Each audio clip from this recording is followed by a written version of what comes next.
Welcome to the Padawans podcast. I am your host, Lucas Egan. Man, this show, I tell you what, we have been wanting to put this out for a while now.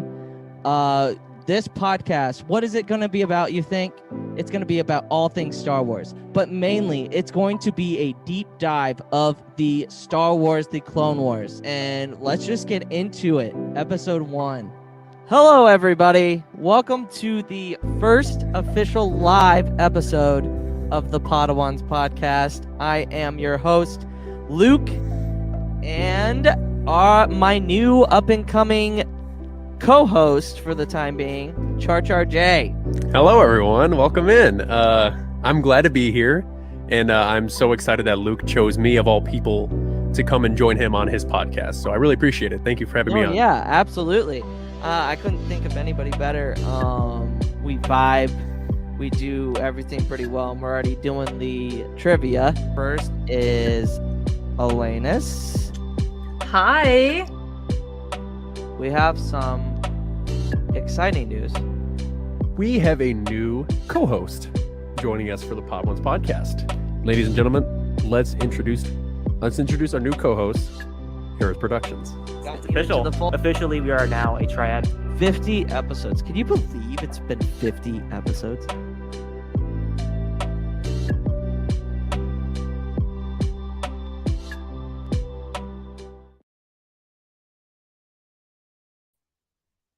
Wow. Yeah, that was a little something. Anyways, wow. Greetings and salutations, everybody. Welcome in today for the 100th episode of the Padawans podcast. I'm your host, Char J, joined by my co-host, Luke. Wow. How's it going, everybody? And my other co-host, Hereth Productions. What a wild ride.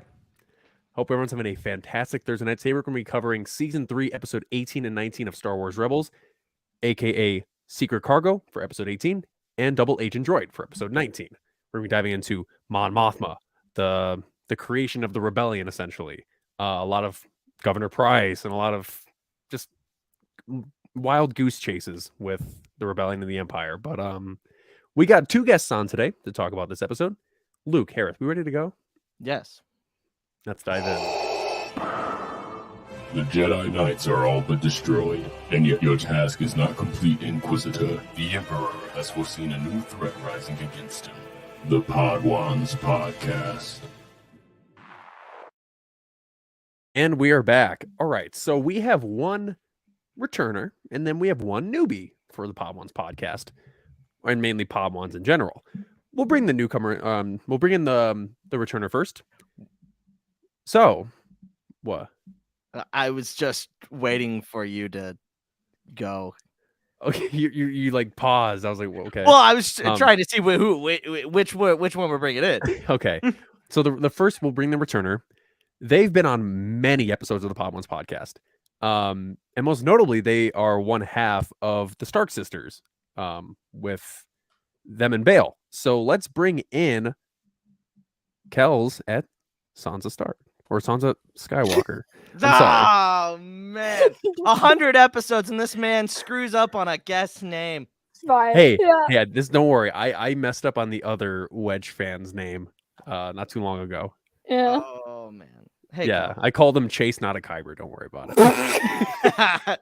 Yes, he did. He absolutely did. How's it going, Kels? It's great.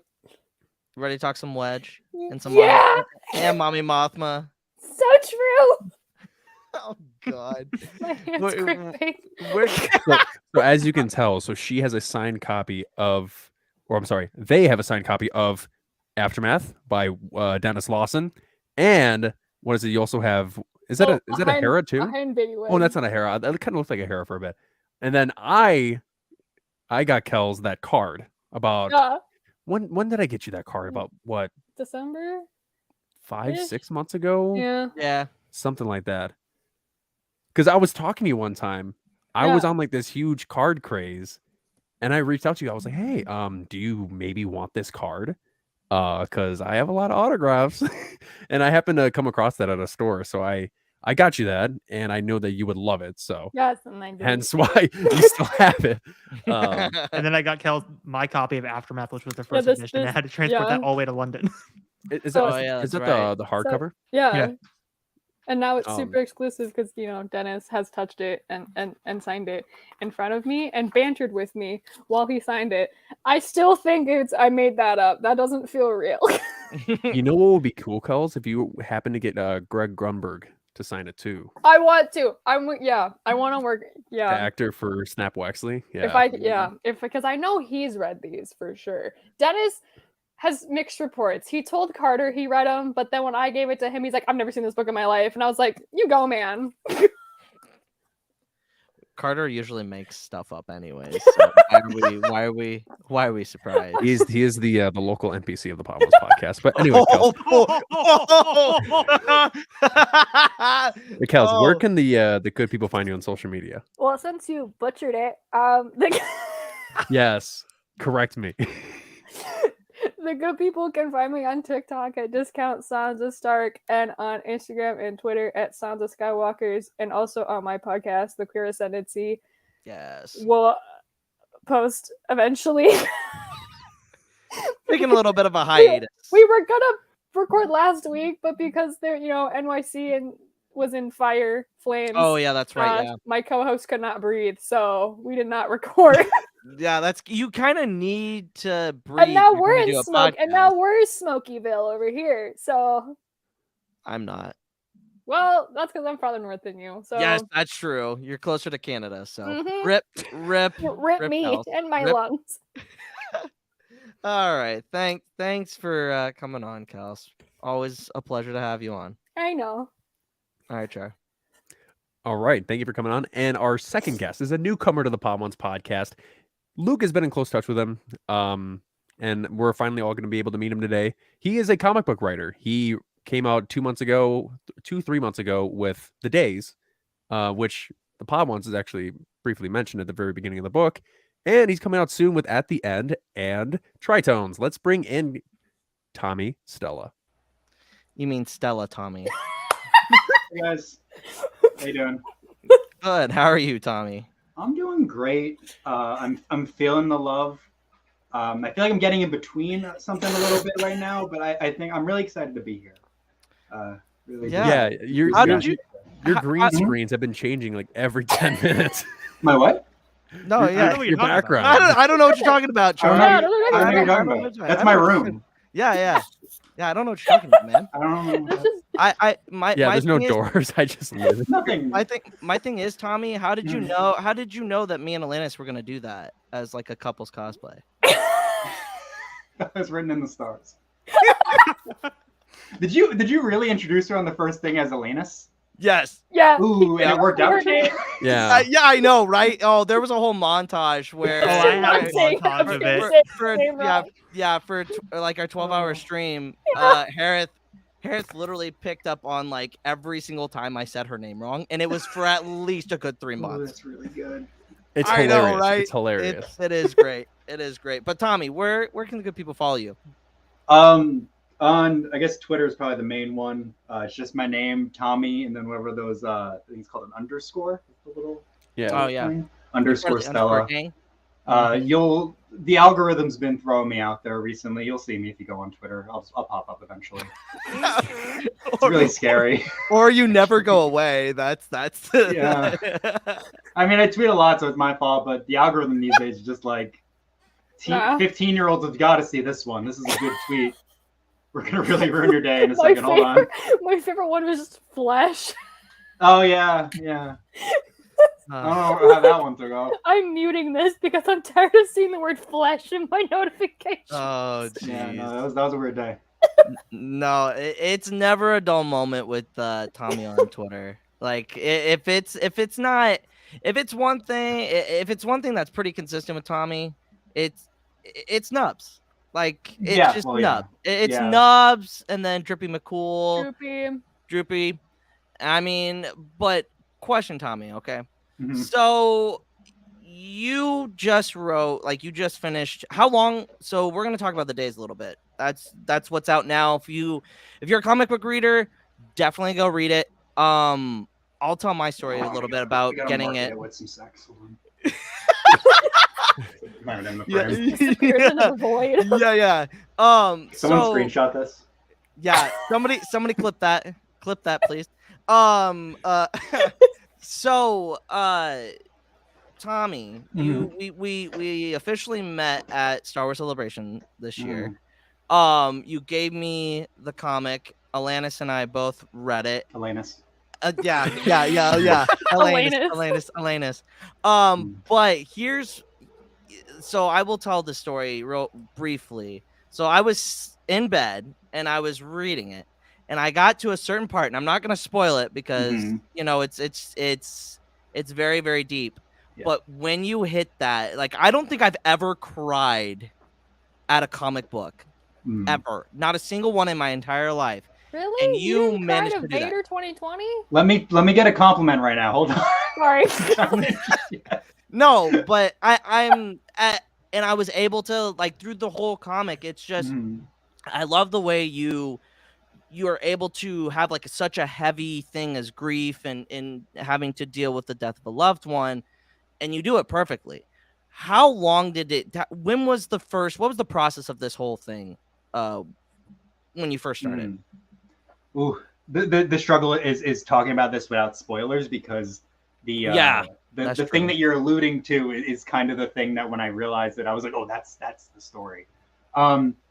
So, I mean, I would say that to get real emotional and sad in this Star Wars Rebels podcast, right off the bat, the story was definitely inspired by the loss of my grandfather when I was the age of the character that's in the story. Yeah. And I think looking back at that time in my life, you kind of start to realize that everyone is going through their own thing in their own special way. And the story is basically stemmed from, like, what happens when all these people are going through this traumatic thing, but they're not going through it together. So the name of the days, besides it being, there's a quote at the beginning by Walt Whitman, these are the days that you must go through. I mean, that's what it does. Yeah, these are the days that must happen to you. I really should know the quotes on the head. That is where I got the name from, but also I read it as the days, like, with the Z, because it's these people that are in, like, zombie mode. Like, they just aren't ready to discuss this traumatic thing that they're going through, and that's what leads to the events of the book, is, like, what happens when you are too afraid to properly speak about it. And yeah, I wish I can go into more of it, but it is spoilers, which is such a bummer that I decided to write the story in a way that the good stuff is the stuff that, if I tell you, makes the story less good. But I really do appreciate everything you just said. That is very kind. It's been a bit of a struggle reacting to those reactions. That's exactly what I was going for. That's exactly what I was hoping for. But as I came in with this on, so then immediately following it by talking about grief is a rough one. Maybe that's why I go pretty hard on the bits and the goofs, is because I'm also putting out this stuff. Gotta have the counteraction of between the two of them. Yeah. But yeah, no, it's. I also want to shout out B.A. Routh, who did the art on it. Let me see if I can open up to a non-spoilery page that I like a lot, and also have it. First page. First page would probably. This is my favorite scene. It's I love that it's disappearing into the void. There you go. It's either sad grief comic or them kissing. Yeah. There's no in between. There's no in between. There's no in between. But so my next kind of follow-up question then is there going to be is the next and is with the end, is that going to be connected in a way to the days or no? Okay, so yeah. So the next one that's coming out is called At the End, and that one is completely separate. That is the story of this lovable purple guy. I don't have a picture of him. His name is Garf. It's my take on that old Sesame Street book. There's a monster at the end of this book where Grover's spending the whole time. Yeah, Grover's spending the whole time being like, "Don't turn the page. There's a monster at the end of the book." And then at the end of the book, I think he was the monster. I forget the spoilers.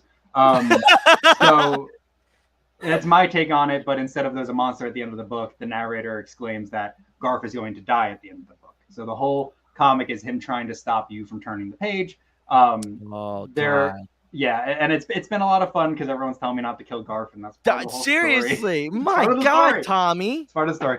Garf is innocent, but there's a lot of depth to it, like there is in the days. So there's a lot of goofs.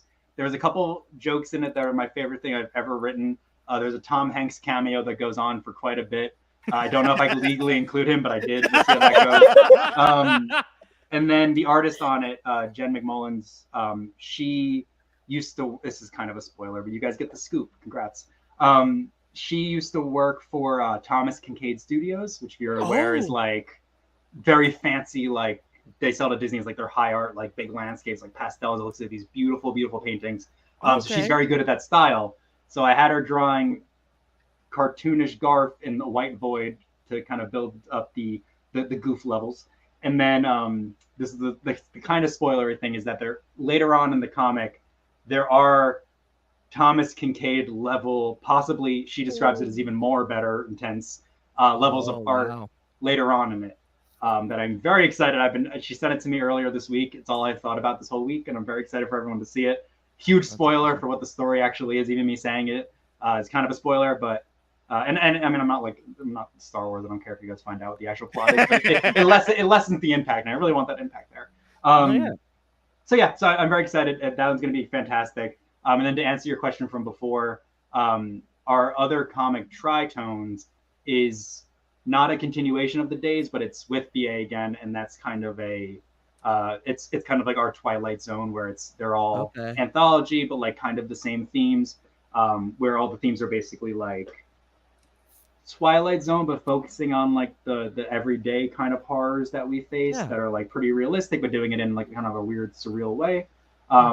So the Tritones, this one I'm actually not going to get too deep into because we barely even started it yet. But that one's going to be essentially, it's based on like something that kind of happened in my life. It happened to someone else, but it's a comic about domestic violence, but as if the shark from Jaws lived in your house. So it's this comic about fear and about not knowing someone is capable of a thing, with the suspense and anticipation of that like opening hour of Jaws when you're waiting for the shark to attack again. I'm very proud of it. I think it's a beautiful comic that's kind of a love letter to survivors. Absolutely. And yeah, I can't speak too much about it because it's we don't want you to spoil it. Sometime this week we'll be revealing the cover that BA sent me like a few weeks ago. It's a lot. The cover is insane. So keep an eye on Twitter for that. I'm doing a little like giveaway thing where if anyone bought something on my website, like a copy of the days or something, I included like a signed postcard that on one side is signed and the other side is the cover for Tritones. And whoever posts a picture of their postcard first, which is essentially revealing the cover to everyone, they get a copy of Tritones. So if you order for my store, you didn't know that, tweet the cover when you get it. Yeah, and I can't thank you enough, Tommy, for coming on here and talking, because we are a stupid little Star Wars podcast but at times we go deep, but this is probably the most deep conversation we've started off with. It's a nice change. It's a nice change. I love that I do love that we're talking about this, but we literally are going to talk about AP5's musical episode later.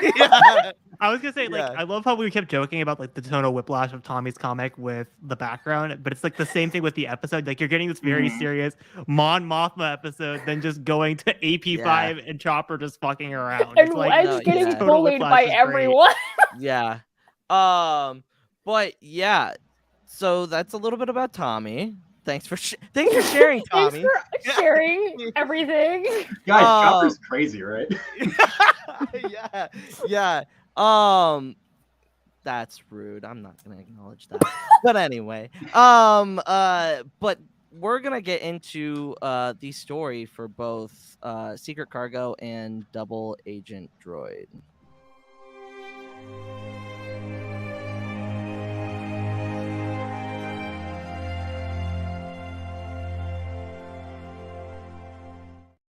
I definitely said that last one wrong.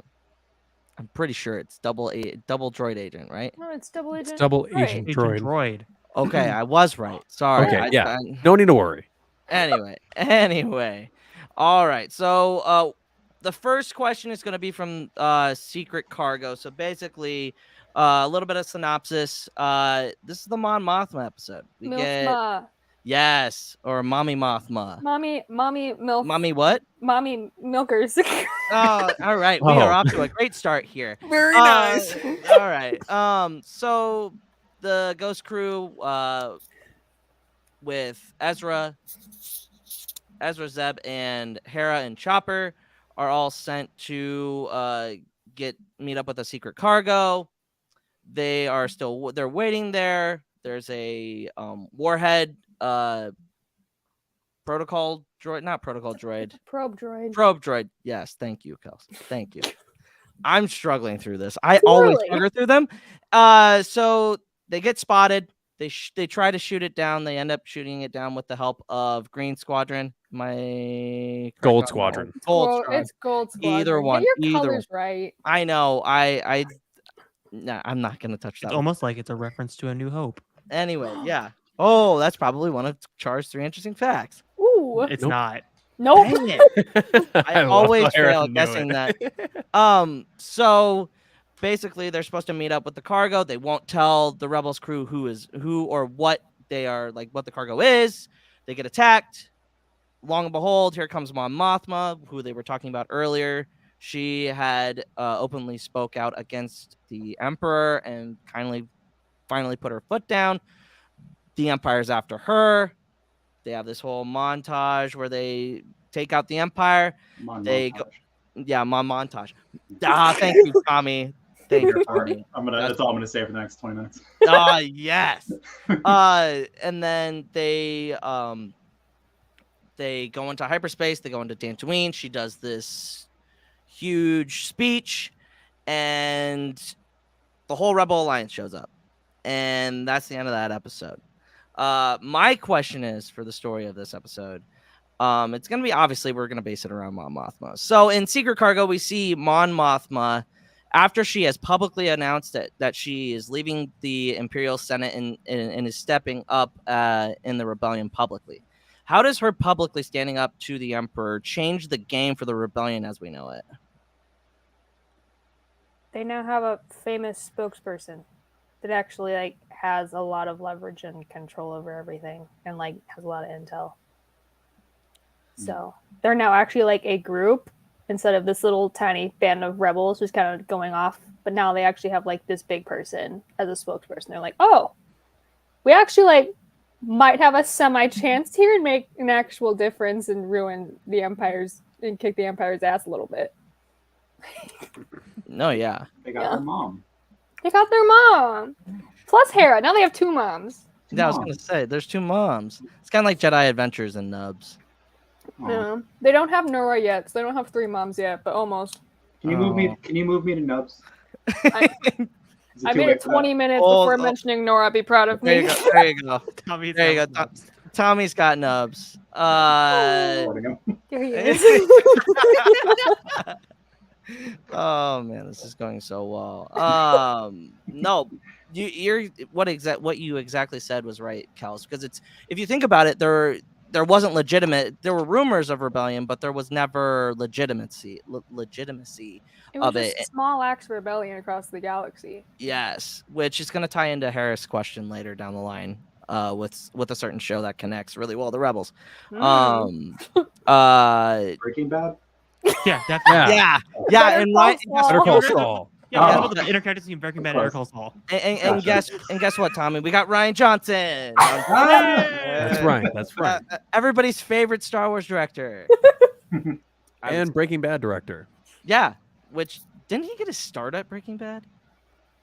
Anyway, that he doesn't directed matter. one of the greatest episodes of Breaking Bad. That One doesn't matter. Where Walt's like, Ozymandias.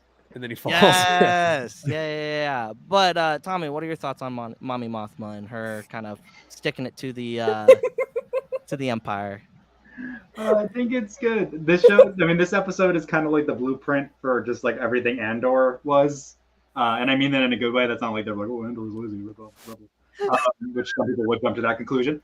I think as far as I think Rebels is a funny show because, and I'm sure you all have spoken about this before, but every time I watch it and it has this deep political, it's not too deep, but you know what I'm saying? In the end, it's a kid's show that was premiering on Disney XD, where the commercials were probably a talking frog farting. I watch an episode that's like, here's how like rebellions are born. I'm like, this show is crazy. This is wild. Like, this is amazing. So I mean, I think it's really cool that an episode like this exists where it was just so like respectful of its audience. Because obviously a lot of young kids are watching this, but the idea that these young kids can sit down and watch like the beginning of something like this, where the whole point of the episode is all it takes is one voice to start something that will improve the galaxy. So an episode like this, like it feels a bit like a filler episode. It really is just like, here's the Mon MacGuffin that we have to protect. And by the end of it, like technically nothing's happened in the Rebels story, but if you're like a part of the lore of Star Wars, a lot of stuff has just happened. But I just think it's cool that this kind of episode exists for an animated show where they're just like, here's the beginning of it all. Like I don't know, like it's neat that they took the time to do something like this and show the beginning of something that they then moved on to Andor and showed it even more. But yeah, I just think it's overall just a cool thing that they did. Yeah, in the show. Yeah, he mentioned the other show. Breaking Bad. No, but you're absolutely right. Like this episode in particular is very, very lore based, and with the connections that we are gonna get, obviously, Hereth, I'm gonna try not to step on your toes here. For once, like I usually do. I usually do somehow. But obviously, seeing this episode and then seeing what we're possibly going to get in Andor season 2 is amazing. But I am so looking forward to seeing that. But I mean, going back to this episode mainly, I mean, we see Ezra being like in awe of her, because it's like, this is really like, he is like, wow, somebody's actually speaking up, because the only other time we saw somebody talk out against the Empire, they were working for the Empire. So it's kind of like, it's almost like if Bail would have done it, it would have had the same gravitas. But the way Mon Mothma has kind of been a thorn in Palpatine's side from almost the very beginning, is kind of awesome just to see that kind of go full circle and just see her just basically flip the bird. But yeah, now it's time to talk about everybody's favorite little war criminal, Tonal Whiplash. But Kels, go ahead. In the best episode of Rebels, I'm so serious. Wait, hold on. Let's take it back here. You think this is better than even the Wedge when Wedge got introduced? Yeah. This is the better Wedge episode. All right. Okay. Hey, all right. I agree with Kels. This episode's good. It's so good. I rewatched it. I was surprised how good this was. Wedge is so gay in it, guys. Yeah. Yep.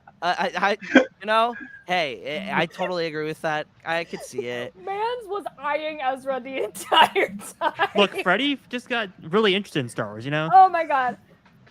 Speaking of Freddie, though, I actually would trust him as live-action Wedge. Like, he could do it. I think he could actually do it. Yeah, but then I would only think of iCarly. Okay, but that's a you problem. That is a me problem.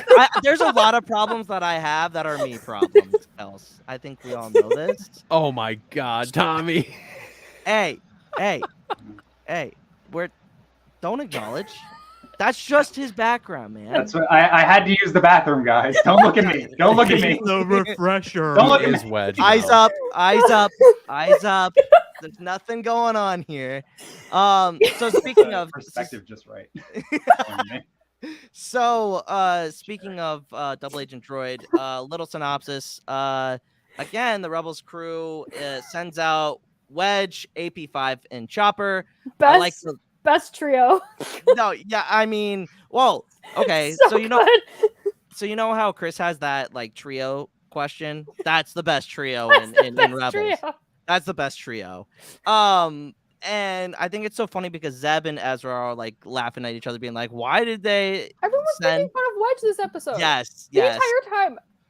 And I'm like, justice for my baby boy. Well, he does blow up a Death Star one day, so joke's on you guys. Yeah. Well, not he helped with the first one. He helped with the first one. He blew up the second one. Yeah.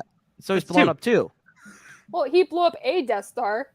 There, that's fair. That's what I mean, said. either way, it's true. Either way, they it's were true. hyping him up, Kels. You're only adding to his achievements. You're defending him not blowing up too. I mean, he did. Not the Wedge fan being like, nah, he didn't blow it up. Nah, that didn't happen. No way. Yeah. No, go ahead, Hereth. You were gonna say. I was gonna say the amount of jokes that Kels and I have thrown out about like Wedge blowing up the Death Star and then Wedge and Luke getting arguments over what they did better. See, Wedge is so like chill about it. People are like, you blew up a Death Star. He's like, no, it's fine. I didn't help. It wasn't that big a deal. But as soon as it's Luke, he's like, no, you floated on top of it. I flew into that when I blew mine up. I flew into the Death Star. What did you do? Skim the top? Yeah, okay. Yeah. Yeah. 1 in a million shot, kid. And then that's what Luke would come back with. Is like, I had to make a shot that was small. He's like, yeah, well, I'm rat. not. Yeah, well, you're force sensitive. I'm not. That's fair. Suck it. Yeah. I mean, whose achievements are best? So they're sent to do a reconnaissance mission to get more information about the Empire. We get our first I think this is the first like intelligence of the Empire, like using the Lobot folks and having communication and being able to take over droids from like insane amount of distances. It was impressive for the Empire, at least, because we know they're cheap and they don't like to buy off anything. this episode, you know. And it is just wild. So they take over Chopper because he goes into like the central computer. They're able to access it. They take him over. They are able to get out of the base. Oh, and we see that scene where AP5 basically. Well, because AP5 is just like, oh, well, he thinks Wedge is going off because Wedge knows that he's being uncontrolled. So they're going off to an undisclosed location so that Chopper can't hear them. No. Wedge just needs to pee. AP5 just runs in on him, and then Wedge throws him out, screams at him, being like, get out. AP5's like, I'm not finished yet. And then Wedge screams, neither am I, and just slams the door in his face. Yeah, it's pretty. It's so this episode funny. has a lot of good comical bits to it. So funny. AP5 has the best one though, just constantly being in the right, but no one acknowledges him. No one acknowledges it. Also, him and Chopper singing "Annie, Get Your Gun" to each other. Yeah. In the beginning.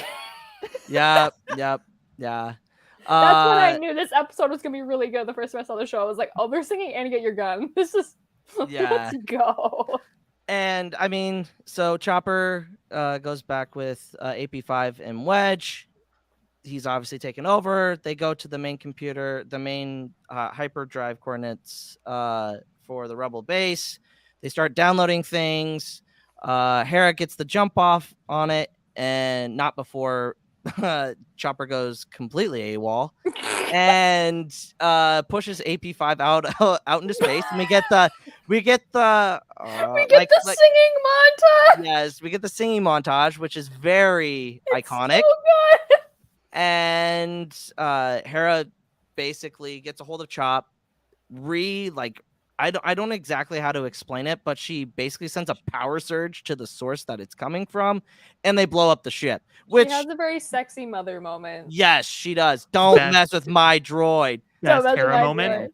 Yeah. It's one of the top Hera moments. It's so good. It is really good.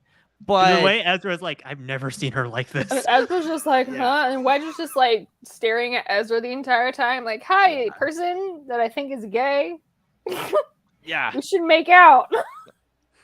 Maybe. Firm believer the two of them made out at least once. That's what I'm saying. Watch, it'll come out in a book that happened. Thank you. It'd be great.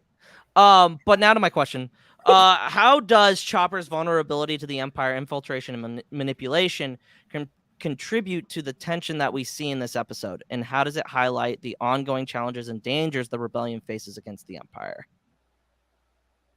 It's so easy that they almost got their base given up because Chopper was just taken over so easily, and he was only discovered because everyone knows him so well, and AP5 was like, yo, something's wrong. And after him being like, something's wrong, and Hera being like, why are you acting weird? But like, if they didn't know Chopper well enough, no one would have noticed, and the Empire would have figured out where they were without them knowing. So, I just think it's funny that we don't see this type of stuff in the original trilogy. It's just like, hey, we're gonna show you this and then never show you it again. That's all I could think about for both sides. Both the Empire taking over Chopper, then also Hera just sending like a death surge to them that exploded their ship more than like I've ever seen a ship be exploded by a singular act in Star Wars before. Yeah. I just think it's funny that after that happened, both sides were just like, that's the only time we do that. We don't got to do that again. We're not going to send this signal explosive ship. So, We're not yeah, going to that was a take over one-time our droid. thing. Yeah, we know Been where taking Hera over had her secret? war. Only Hera can do it. She has special mommy powers to just. Yeah, we know where Chopper got his war criminals from. It was Hera. It was from Hera. Yeah. Like mother, like son. Oh God. We'll find out what Jason does later. Oh. Oh God. All right. Well. Okay. But yeah. Is it No. bad that I am unironically excited for live action Jason? I want I'm to see what excited they too. do. I want to see what they do because he won't be a baby. Everyone fan cast their live action Jason. Mine's Ninja, the Twitch streamer. No, it's one of the Teenage Mutant Ninja Turtles. Oh, that's good. It's Michelangelo. Yeah, I was gonna say which one would it be? And I was like, yeah, he's Michelangelo for sure. He's gonna say Cowabunga one time in Star Wars. The fans are gonna absolutely lose it. But no, like Tommy, you bring up a good point that like they never use that form of methods ever again, and I find it so fascinating. It's like the Empire's like, nah, I don't think that's a good idea. So we're just gonna go back to not being smart and not figure this out. Yeah, we did that once. The guy has a ship blown up. Let's not do that again. Well, it's also because like they say it in the episodes because they're like, oh, they're trying to impress Thrawn so hard because the ISP is like, we gotta like show that we're better than them, and then because like they're at one point because they're like, oh, what if we just send the data to the Chimera? They're like, no, we're gonna keep it for ourselves. Like they're trying to like one up them, which is their downfall. True. The guy that was doing it looked like that Vsauce guy. Hold on. He does. Oh yeah, Vsauce. Michael here. Yeah, he does look like Vsauce. How do I quickly Like they combine try to both of model their it after photos? Josh Gad, but it just doesn't work, and they just turn it into Vsauce Michael. Yeah, it is, and it's so funny because you can tell the voice actors are like, you can tell Vanessa Marshall was used. She's one of the typers, the people talking.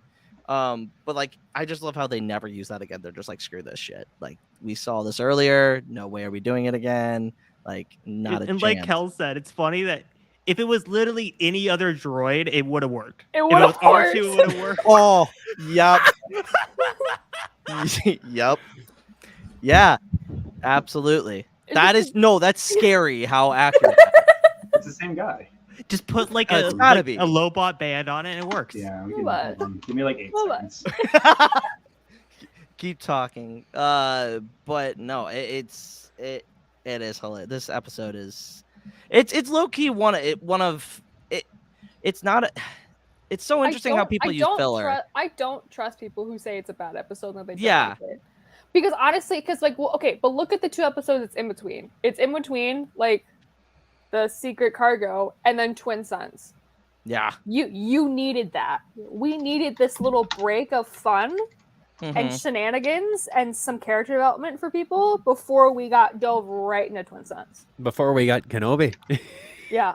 Yeah. So like, yeah, it's like, yeah, the word filler is weird because like it's really not. I mean, sure, plot wise, does some much go on? No, but like, it doesn't really Oh, matter. Luke, you have a history with the word filler. You have a very long history with the word filler. Let me well, tell that's you because that. that's because I don't like the word filler. Is that what you're? Yeah. Well, because every single time when I think it was Kenobi when Kenobi was coming on, every time Yeah, someone called it episode filler, 4. you were livid. No, no. We just don't want to talk No, about that. I mean, especially actually. when you have like 20 episode seasons, you want the fun little adventures in there with character development. Yeah, because That's you where all can't. the fun character moments happen. Yeah, you can't have it be like Tommy's the Days, like 20 episodes straight. Yeah, and like know? every single episode Don't moves say that, the they'll plot never hire me. forward. No, it's good. It's good. It's good, hard hitting stuff. So I mean, come on. they'd be lucky to have you. Plus, like, where else can you get AP5 and Chopper being an old married couple bickering with each other? Which is 20 minutes. Which begs the question: which couple is better, AP5 Chopper or Kels and Zeb? Oh my god! No one screenshot that. That could be incriminating. Oh no! What were you guys talking about? Oh no! Talking about droid relationships. Yeah, droid relationship. Awesome. No. Is C-3PO and R2 or AP5 and Chopper? Ooh. I am honest. As much as I love C-3PO and R2, I gotta go AP5 and Chopper. It's just one of them's a war criminal. The other one just thinks he knows better than everyone else. Like when he was trying to one up Wedge, Wedge is like, "This is what happened," and then AP5's like, "I did all the work. Fuck you." Like, No, what also gets me about AP5 trying to one up everybody, it's like when he gets into the Imperial base and he has that little like, God, like, I'm I that could have type done of this droid all by too. myself. Yeah, but yeah, that's it for my section. Now it's time for Char. Let's dive into the lore of Secret Cargo Double Agent Droid. Don't be too proud of this podcast you have constructed. The ability to tell 3 interesting facts is insignificant next to the power of the law. And we are back to talk about the lore of Secret Cargo and Double Agent Droid. Today's lore is going to be about spaceship maneuvers. Yeah, get excited. Get excited. Spaceships. Wedge. Yeah. Yeah. Oh, well, okay, you go, and then I will throw in my little tidbit later. All right. I said Wedge, and Kels was like, all right, keep talking. All right. So in the Secret Cargo episode, we see Phoenix Squadron and Mon Mothma's group of rebels that escape the Empire by firing proton torpedoes into the clouds of the Archean Nebula.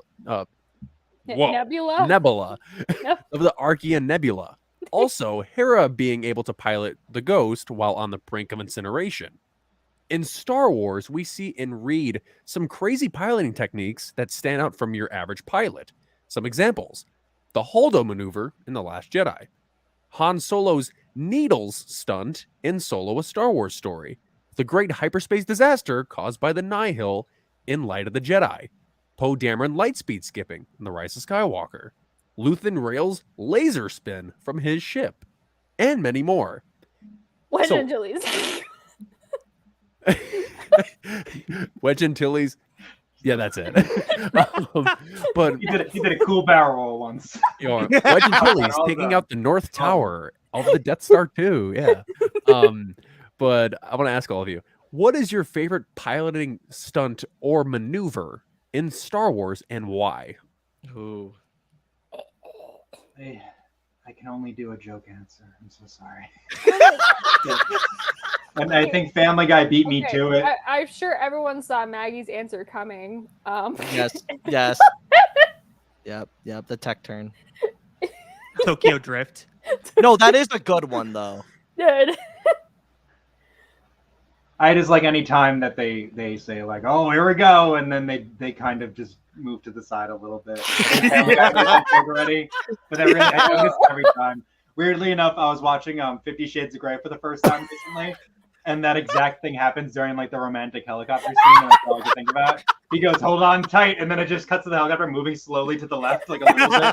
It's really good. Go watch it. It's the best scene. There's no other scenes you have to worry about besides that one. And that, it reminded me of Star Wars as we were watching it, which was not the only time I thought of Star Wars while watching that movie.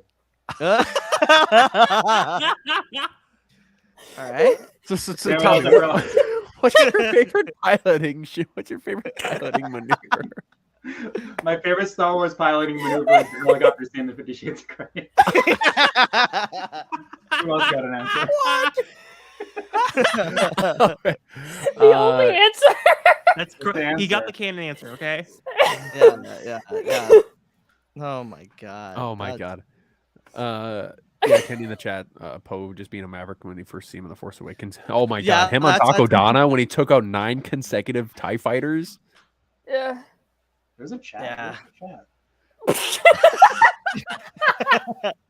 You should be able to see it, Tommy. Tommy, it says comment on the right. Yeah, move out of the private chat. I was in private chat, which only I wrote in so far. Oh, cool. Hey, Oh everyone. no! It's so, All right. so good to see you all. It's like, wow, there's Oh, people this is here. great. Yo, what did I This miss? is- Hold on. Oh, All right, we're my going back up to the top, guys. Back to the top with Tommy. Kels, so we are. What is yours? It's like asking what my favorite song is. Oh my god, I'm crying. Anyway, it's fine.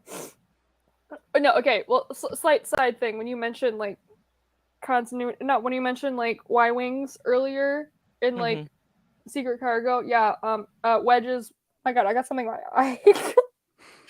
Wedge's wife, future wife, flies a Y wing. So there's my connectivity to new episodes is Wedge and Nora. Anyway, is also much a maneuver-ish, but my first thought was Iden Versio during the Battle of Jakku when she just goes flying at the cruiser. And then just like jumps out of her ship and almost falls off the Star Destroyer. Yeah, it's really sexy of her. I don't know. Anyway, I literally got something in my eye now. Now I'm tearing up. It's fine. Mine's gonna. You said Wedge, and then you started crying. I do. And you know, my favorite maneuver would be in a certain movie called Rogue Squadron that is not out yet. And oh no. What do you mean by yet? What do you mean, Bodie? And it would include hopefully Wedge doing cool pilot things. Like a barrel roll. That's like a barrel roll. Like a barrel roll. Like a barrel roll. Well, here's the thing though. He's such a good pilot that Luke Skywalker, at one point, here's my Wedge Luke tidbit of the day, because we all knew what this was. I was gonna mention them at one point. Is at one point, Wedge is like, I wonder what it's like to fly with the Force just for like an hour, just know what it's like. And Luke is like, well, it's almost as good as flying with you as a co-pilot. Aw. So we love that. We love that's that. my Wedge Luke tidbit of the evening. You're welcome. That's so true, Tommy. Tommy. No, I also do love that AP5 is like also the reason that Wedge hates droids. Just doesn't want to and just wants to fly solo. But then he meets Luke Skywalker and then they become co-pilot. Yeah, it's fine. It's great. It's great. I love Wedge Luke a normal amount. I would say, well, Char hasn't seen it, and I don't think Hereth's seen it either. But the scene from Jedi Adventures where Nubs is maneuvering. Oh, yes, our king, our king. Well, Nub supremacy, by the way. You have the CEO and the CFO here. Tommy is CEO and I am the CFO. Sorry, I have another one, but I will be quiet for a second. No, Nub's doing the top thing with the race in that episode. He did a hell of a job. He was the MVP of that. Yeah. My second one would be 2003 Tartakovsky Clone Wars, Anakin completely just wrecking everybody in space. Yeah. I thought you were gonna say Mace Windu on like the. That is also a good one. That's also a good one. But hey, that man was going crazy. He was going wild. Crazy. Sorry, you mentioned High Republic, and then I remembered the other very important pilot in my life, Ziriel Baran. When she literally gets married, and then proceeds in her wedding dress, fight in a single shooter fighter, and goes underwater in it to sink the guy's ship behind her, while in her wedding dress. Top 2 sexiest thing the woman has ever done. Like, yep. Yeah. Agreed. Oh. But I mean, I feel like this one gets brushed under the rug too much. But when Lando saved Finn and Janna on the Star Destroyer as it's falling down in the Rise of Skywalker, the fact that Lando was able to balance the Falcon next to a falling Star Destroyer and able to pick them up while on the brink of just it exploding up is crazy to me. I don't know. I feel like that doesn't really get much Lando was the better respect. pilot of the Millennium Falcon over Han. Sorry, Han stands. That is a fact. Lando was better at doing it. Oh no, It was we saw originally his Solo. ship. It was We saw originally his ship. Solo. Han screwed that ship. Lando was the better one. I mean, Yeah, we saw Han cut the ship. massacred the Falcon. Yeah. Just Han stands are a little touchy. I'm like, guys, Lando's the better pilot. It's okay. You can admit it. I mean, even and I still think that Hera is the best pilot in all Star Wars. I'm Oh, partial Hera- to Wedge, but Wedge is a part of the Hera lineage, so because the lineage is literally the lineage is Hera, Wedge, Snap, Poe, which is a very important lineage to me. Yeah. So. Yeah, absolutely. Hereth? I'm kind of struggling to find one. Like the main one that's kind of like sticking out to me is in Force Awakens as well, when Han tries to do an in-planet jump to sneak onto Starkiller Base. Ooh, Yeah, that's a another good one. That is a good one. It's just Han doing hyperspace shit with the Falcon, and just like hoping everything turns out great. Maybe we won't explode. I haven't yet. Yeah. There's also the one where Anakin reverses the thrusters to make the two missiles collide with each other. I had a backup answer of if you wouldn't take that of Thrawn Alliances when Anakin does the dark shit at the end. Oh yeah, that's right. Yeah, yeah. You know, he's not the greatest person in the world. You know, we just have to acknowledge it and kind of that mind went a little bit. You know, it just went a little. The real question is Tommy going to stick with 50 Shades of Grey as his maneuvers? That's the real question. Because there's a lot of maneuvers in that movie. And you guys are so good at remembering things. Well, yours stands out really well. Let us say. I have learned that when you're unprepared for a situation, just make a joke and everyone will move on from it pretty quickly. But I guess not today. I'm autistic. I can't do that. I cling. You just did, kind of. That was good. I don't think I have an actual answer anymore. I do think that. If you want me to say more maneuvers from 50 Shades of Grey, I will. But we'll get this back quickly. We'll stick with the helicopter one. I mean, if you guys want to turn this into a 50 Shades of Grey podcast, we can. I will help you. Let's go. I've only seen the first one. It wasn't even like fun to watch. I know why the 50 Shades movie exists. It's because of 9/11, but that's a whole thing. Are you what? Are you doing the Twilight of it all? You don't know about it? Oh, this has got to be off. This has got to be offline. Yeah, we'll talk about that after the show. But my god.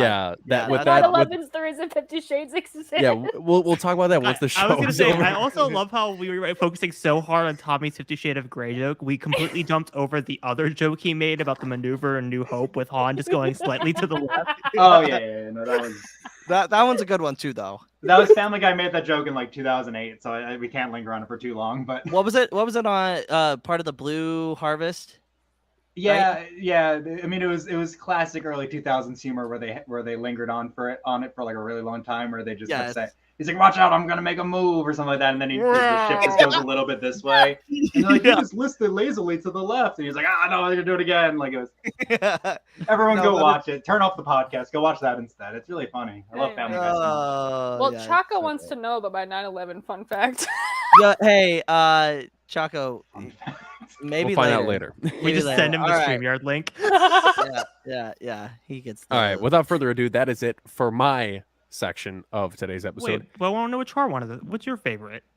Didn't he say it? I just said it was Lando saving Finn and Jannah. Oh, I didn't forget. Oh yeah, okay. Never mind. I forgot about now that. we move on to the 50 Shades of Grey portion. Yes, we can. We're gonna be talking about Kels's, not that one. We're gonna dive into Hereth's interconnectedness of 50 Shades of Grey. In my experience, there's no such thing as luck. I don't know how ready. The video scared me. I wasn't ready for the video. Jump scare.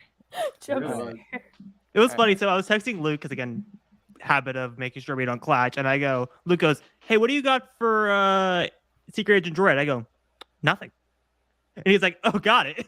So we're not going to talk about Secret Agent Droid. We're just going to talk about Mon Mothma. Rude.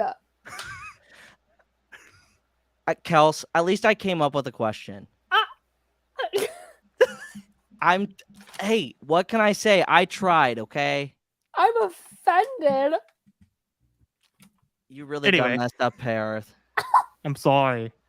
Right, anyway, for today, we're going to be talking about political intrigue in Secret Cargo. So in Secret Cargo, Mon Mothma... Can we talk about bathroom etiquette? I think we should talk about bathroom etiquette. I think we can. We'll get. I'm so sorry for cutting you off. I just really wanted to set the agenda before. Hey, I could have made an entire question about the refresher interconnecting the galaxy's edge, but I didn't want to like torture Maggie like that. So let's just move on. I'll do it. I'll think of one while you're saying what you're about to say. I got this. Don't worry. Oh, sorry. No, this is gonna be great. I love this. So.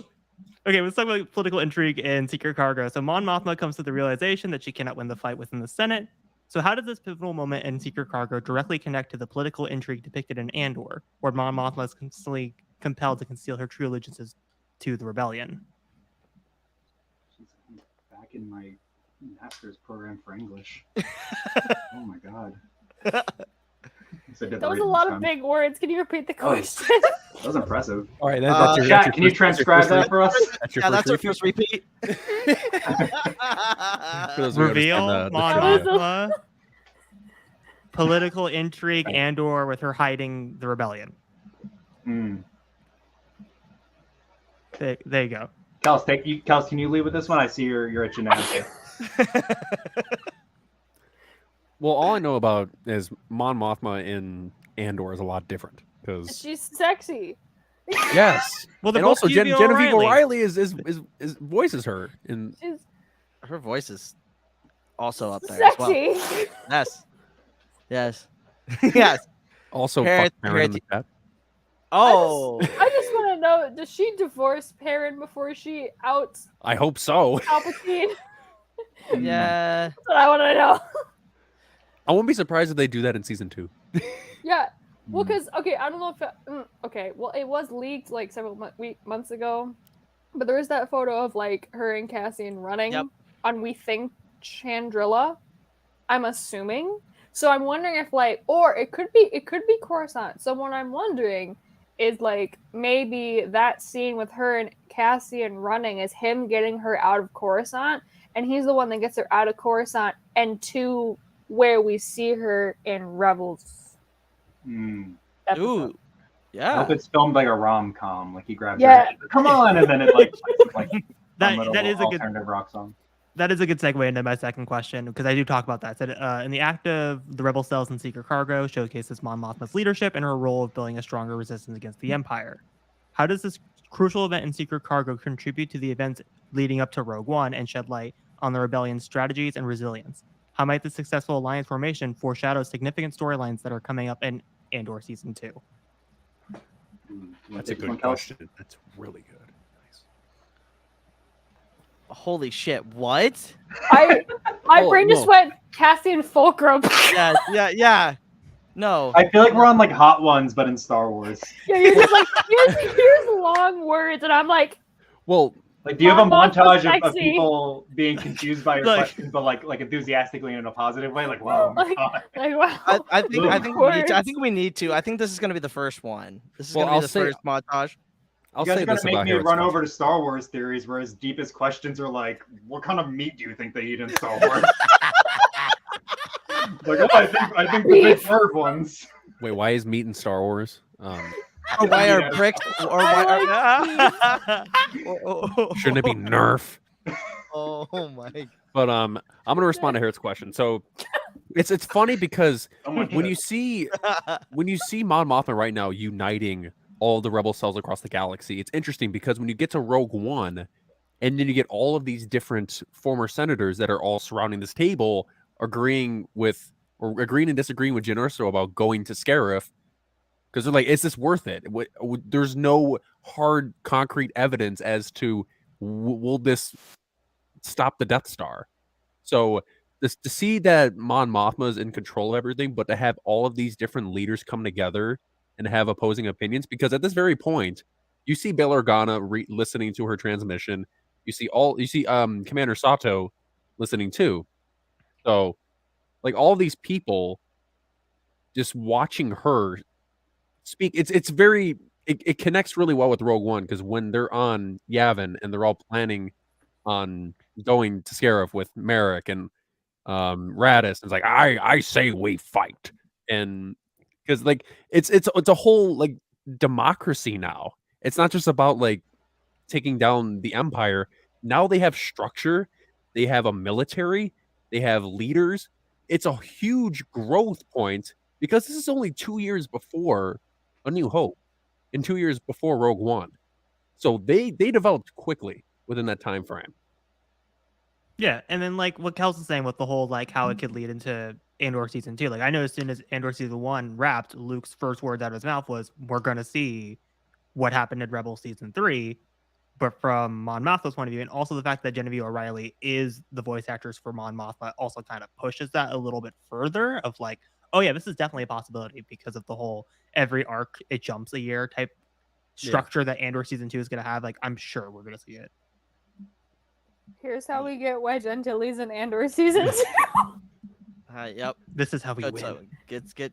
Hey, he had a voice cameo in Rogue One, okay? I have some faith in Tony Gilroy. I'll get a Wedge something. Well, depending on the Andor. time frame of when Andor goes to, Wedge will It's still gonna- be in the it's- Empire.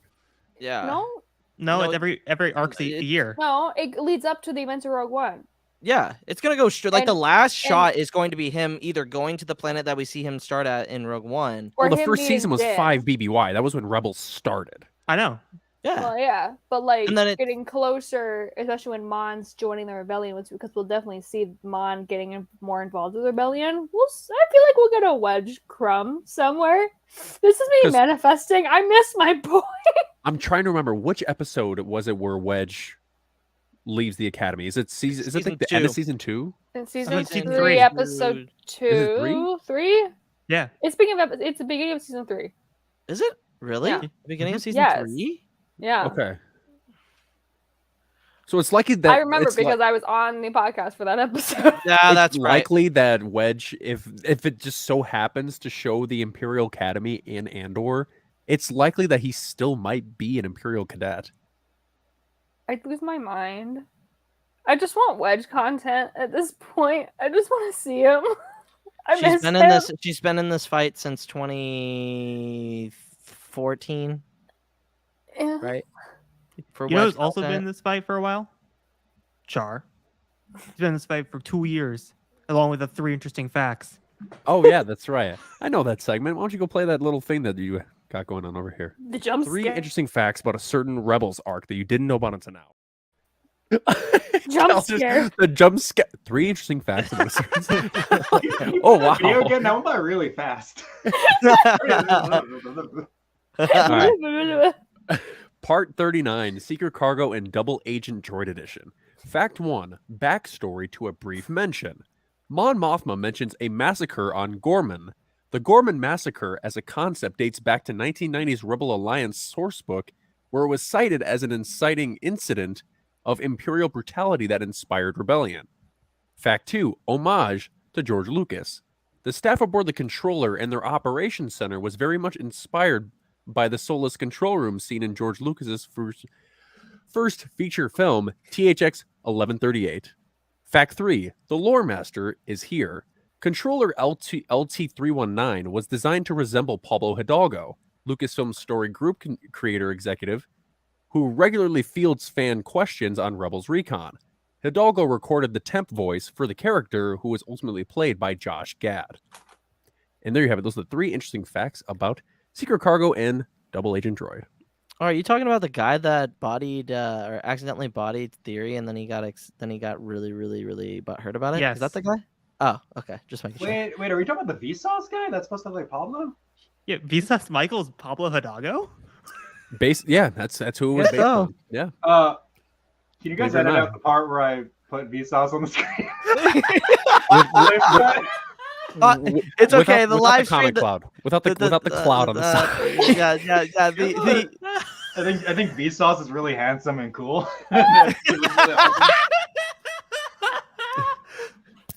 and this is how Liberty dies with thunderous Thunderous applause. applause. I wrote in, it might have looked like Vsauce was saying I'm a fascist, teehee, but he was saying I'm a fish. Just I'm a fisherman. Ha. I fish. Those are some fun facts. Awesome. All right, but with that, we're gonna rank the episode. Tommy, this is your first time being on here, so I'm kind of gonna explain. It's kind of self-explanatory. Bad ensign, okay. Lieutenant, good. Captain, great. Admiral, chef's kiss. Grand Admiral. This is basically your ranking on what you think those episodes are kind of ranking at. Yeah. So the higher the Imperial rank, the more you like the episode. So basically, Kels, we'll start with you. Secret Cargo is Admiral. Okay. But we all know, because it's my favorite episode in the whole show. Double Agent Droid, sorry, is the Grand Admiral. Because you know what? Peak television. Got a musical number. Wedge. It did. Hera being sexy. Yep. Chopper going apeshit. Mm-hmm. Wedge being gay over Ezra. What more could you want from an episode of television?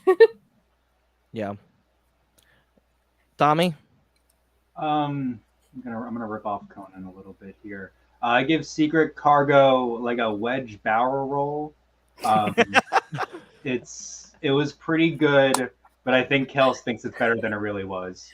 And then that was just a little joke, but it turned out that landed pretty well. I didn't mean. And then the other one that's name I'm forgetting, Droid. That one gets a Wedge's tidbit out of 10, which is pretty good and better than you'd think going. Hey, AP5. Hey, AP5 saw the tidbit before Luke did. So you know what? That's fair. So true. It's funny. So true, Kels. That's fair. Hereth? I'm just gonna keep it simple. Admiral for both, for different reasons. Secret Cargo, again, I think it's like on the SSC where it's like it's close to a Grand Admiral, but like I wouldn't say it gets that threshold like other Rebels episodes. But there's so many great moments in Secret Cargo and Double Agent Droid. Come on, do I need to explain why? It's iconic. It's iconic. Yeah. Char, sorry. My ranking for this is kind of the opposite of Kels. Oh. I think Secret Cargo is a Grand Admiral episode, Yeah. but Double Agent Droid's an Admiral. So I'm going to give this episode in its entirety an Admiral. I for some reason, I just really liked Secret Cargo. Everything that happened with Mon Mothma, with her speaking against the Emperor and seeing the formation of the rebellion and all of these parties that are across the galaxy listening to her message and just seeing, and then we see the TIE Defender in we see it all there. That is a sexy TIE Defender. I will give it that. Yeah, that's a sexy ship. But there was the events of that episode it just screamed Star Wars to me. I don't know why. Like the rebellion is just, I don't know. It intrigues me so much. But yeah, this episode as a whole is an Admiral to me. I'm gonna have to agree with Char. Grand Admiral say it for Secret Cargo because of the rebellion aspect of we finally get to see everything. I have done fucked up. Wait, what? I should have committed. I said it was close to a Grand Admiral, but I said Admiral. Damn it. No, yeah, you already said it. Yeah, it's a Grand Admiral. You committed. You committed. Yeah. See here with the one thing that once we make our ranking, you got to stick to it, dude. Yeah, you can't to it, but you got to be firm with your ranking. Yeah, you can't change it. I mean, but only one of us. It's almost like opinions change. Whoa. Kels is flexing the autograph. Oh man. Hey, I have anything with Wedge is a 10 out of 10. I met the man himself. We bantered. You did. I win. Did you tell him? Did you? To my birthday party. Oh yeah. Droopy McCoy. It looked like my uncle and a few pillows tied to him, but it was Droopy. That is awesome. What, Luke? That is awesome. That is great. But yeah, that's gonna be it for this episode of the podcast. Tommy, Kels, thank you guys so much for coming on. hopefully we can get you both on for another episode, maybe in the new format where it's not just us talking about Star Wars, we're talking about other things. But Kels, where can the good people possibly? I think you've maybe gotten us to watch that movie now. It's really bad. We watched it thinking it would be like at least funny. It's not funny. It's not even a funny watch. Like, watch the first Twilight. That's a funny watch. It's great. It's just depressing. It's really sad. It's just connected to Twilight. Oh, you God. don't understand. I love how we're talking about the interconnectedness of other stuff that's not Star Wars. We talked about interconnectedness of Breaking Bad to Better Call Saul to Ryan Johnson. Now we're doing Twilight. Yeah, absolutely. But it's so connected though. The it's Force a line. ties all things, like 50 Shades and of Grey 9/11 started all of it. Anyway, Kels, where can the good people follow you? Discount Sound Stark on TikTok. I haven't posted in almost a month, but it's fine. I'll do that. And then Sons of Skywalkers on Twitter and Instagram, where I think I'm funny, but I don't know. Yeah, you're pretty funny. I'll give you that. You're pretty funny. Woo! Oh no! And there goes there was the wedge shrine. That's in a magnetically sealed case. Yeah, no damage, no fall damage. Unlike tech. Oh, Tommy. Ouch. What are you gonna say to all my girlfriends like in the comments right now? All right, Tommy. Where can the good people follow you? You can follow my burner account, which is Droopy McBurner. That does exist. I signed off of it because it got overwhelming. Everyone found it immediately, and it was getting tweeted out. Follow me on there. Yeah, no, that would be good. I can bring that one back. Also my name with an underscore. You heard me before. You get it. It's very simple. I also have a podcast, Queer Sentences, and I'm so bad at like plugging. Maggie, it's a joke. He's our sweet king is still alive. No, he's we not. didn't see a body. I promise. It's because his body was too gory to be seen on screen. Kels, I'm trying so hard to stick the landing here, and you're making it so hard. Anyway, my job, Luke. Never mind. Hereth. Well, you can find me at Hereth Productions on TikTok and Instagram. You can find me at Hereth_edits on Twitter. And you can find me here on Pod Ones. Stay tuned to the channel for the trivia tournament on Sunday. I'm working my ass on that, and I want some views on it, so please go watch it. Yes. Watch that. If anything like your questions before, it's going to be incredible. It's going to be the best questions you've ever had in a trivia game. It's going to make you rethink your entire life. Tommy, you should. Tommy. I have a great question to add to your trivia. I will tell you it later. Okay. Tommy doesn't know the lore. Yeah, Tommy doesn't know the lore, but he will soon. Eventually, he doesn't know my canon event. No. We got to talk about that later. Char, where can the good people follow you? Before I tell where the good people can follow me, before the episode started, Tommy, Luke mentioned something about your obsession with Droopy McCool. I just want to know, like, where did this come from? Like, look at him. This costs more money than it should have. I explained this on the Star Wars Skinny podcast a year ago, so you really should have listened on the podcast. No, this is offensive if you haven't. Sorry, but it was it 100% started off as, this is also going to lead into my pitch for a Droopy McCool comic that I probably shouldn't have. It started off as haha funny name, as it does. And then I found out I don't know how much of it's canon, but I found out like his background where he's like looking for his family, and he I have a whole thing. It's like a lot of it's headcanon. He plays a flute, and his language sounds like flutes. So in my brain, he plays the flute as a way to expand his voice and reach out to this family that he's trying to find. Jesus, right? Make it so. Tommy, you need to be like Tommy. Return of the Jedi, Fact Pov win. See, now I'm attached to Droopy. People were tweeting at editors for a little bit. I was just stop doing that. Don't do that, please.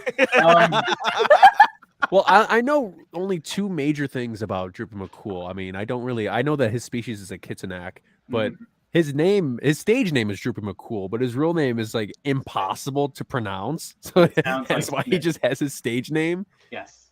Which also And plays then, in, if I kept going, I would make you all cry with my pitch of this because he's trying to find a family. He can't communicate with people. And he struggles a lot, so he plays the flute to try to find a family and also win back his name because he doesn't want to be called Droopy McCool. It's a dumb name. That's the whole point. So the idea is that if he plays his music, he'll eventually find people. They'll hear his flute, they'll understand the language, and they'll give him his name back. Jeez. Yeah, give me a star. All right. Guys. I'll write a star. And then I know. It's the way that you originally were like, oh yeah, this started as a funny haha thing attachment. I was like, oh, so you mean like me attaching to OG was a funny haha, but now it's not funny anymore. But mine's a psycho. Yours is actually You're like, I like his knife. like OG's literally a psycho that drinks hyperspace Kool-Aid. And then on the other thing I know about Droopy McCool is that he smells like vanilla. He smells like He vanilla, does smell like which vanilla. is I am tired of people telling me that. That's all I get all day. People, Which is such a unique someone sends me feature. oh wait, I have a Droopy McCoaster. That's someone gave me. There it is. That's fucking awesome. It's a coaster. This is amazing. I think it's I'm just cool to back on imagining fire. Droopy Yeah, McCool it's laughing, just going. Oh, he would laugh He's like like that. holding his gut. Like, you got. So anyways, it. that's Look, the Droopy McLore of my life. It's pretty cool. I did pitch my Maddie. If you're listening to this, shout out to Maddie. I pitched her my Droopy McCool comic in an Uber and after celebration, and it made her cry in the Uber. Oh, So, Ah. oh my! It's a good one. It's a good one. Tommy, you always make sure to make somebody cry at one point or another. But you made me cry. oh, jeez. Tommy, if you can ever find out what Droopy McCool's real name is, let me know. Snit, we know. It's Snit, but it sounds like whistles. SNIT. That's his There you headcanon. There you go. Yeah. Oh, that's real. That's in the Wikipedia. Is it really? Yeah. Jeez, Luke. You guys don't read his Wikipedia for fun like I do? It's only like 2 paragraphs. It's ready to be expanded upon. Oh, and, By Tommy Stella. By Tommy Miss Stella. No, But I'm gonna revolutionize Droopy McCool. hell yeah. I love it. I Make him love the it. coolest member of the Max Rebo band. Oh, If you guys were wondering, his Wikipedia page is too long to put in the comments on the chat on YouTube. So, wait, are we gonna have the war of Droopy McCool versus the Max Robussi?